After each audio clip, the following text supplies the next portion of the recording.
हरियाणा में कमल खिलाने की जुगत में बीजेपी, गैर जाट लैंड के लिए बीजेपी की तगड़ी रणनीति। क्या है बीजेपी का प्लान 12? क्या हीर यादवों के सहारे बीजेपी का होगा बेड़ा पार? हरियाणा की 90 विधानसभा सीटों पर 5 अक्टूबर को वोटिंग होगी, जिसके लिए सभी पार्टियां दम भर रही हैं।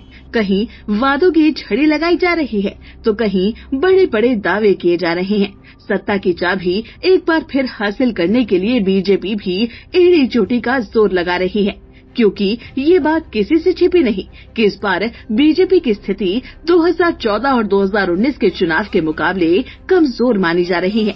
लेकिन पार्टी अपने स्तर पर हर संभव प्रयास कर रही है ताकि बिगड़े समीकरणों को साधा जा सके। इसी के तहत बीजेपी ने प्लान 12 तैयार किया है। इस प्लान के तहत दक्षिण हरियाणा की 12 विधानसभा सीटों को टारगेट किया जा रहा है, जिसे अहीरवाल बेल्ट कहा जाता है। हरियाणा की राजनीति में अहीरवाल क्षेत्र की अहम भूमिका रही है। असल में यहाँ जाटों की संख्या प्रदेश के अन्य हिस्सों के मुकाबले थोड़ी कम है। सूत्रों की माने तो जाट इस बार बीजेपी से नाराज दिखाई दे रहे हैं। ऐसे में बीजेपी का खासा फोकस इन 12 सीटों पर है, ताकि यहाँ की सफलता से अन्य हिस्सों में अगर झटका लगे भी तो उसे बैलेंस किया जा सके। बीजेपी के प्लान को सफल बनाने की जिम्मेदारी पार्टी ने केंद्रीय मंत्री राव इंद्रजीत सिंह को सौंपी है, जो खुद यहाँ चुनाव की रणनीति बना रहे हैं और प्रचार के प्रभारी भी हैं। पार्टी सूत्रों का कहना है कि यादव समाज के बड़े नेता राव इंद्रजीत को अहीरवाल बेल्ट में फ्री हैंड दिया गया है। उन्हीं की सिफारिश पर इस इलाके में टिकट वितरण हुआ।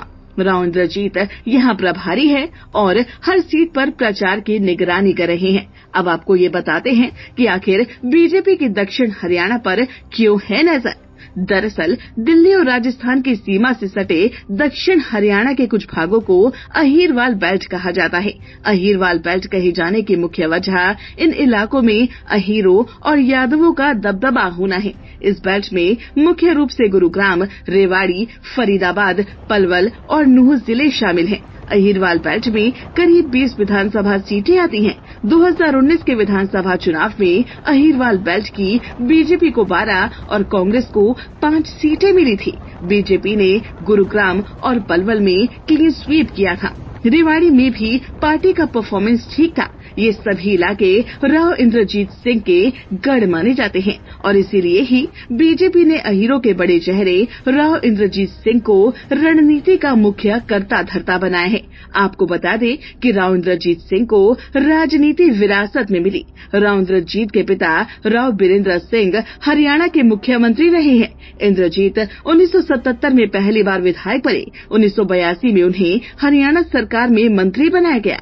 राव इसके बाद अहीरवाल बेल्ट की राजनीति में मजबूत पकड़ बनाने में जुट गए। 1998 में राव पहली बार सांसद चुने गए थे और सीट थी महेंद्रगढ़ की। इसके बाद से राव 6 बार सांसद रह चुके हैं। 2014 से पहले तक राव कांग्रेस में थे, लेकिन बाद में वो बीजेपी में शामिल हो गए, जिसके बाद 2014 में उन्हें मोदी कैबिनेट में शामिल किया गया।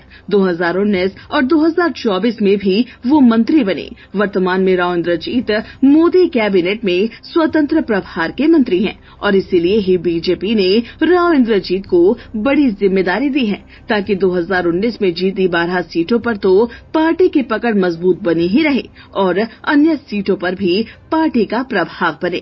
अब राव इंद्रजीत अपना कमाल दिखा पाते हैं या नहीं, ये तो 8 अक्टूबर को सभी के सामने होगा। लेकिन आपको क्या लगता है, इस बार हरियाणा में किसकी बनेगी सरकार? हमें कमेंट करके जरूर बताएं। और अगर अभी तक आपने हमारे चैनल को सब्सक्राइब नहीं किया है तो जल्द से जल्द इसे सब्सक्राइब कर लें।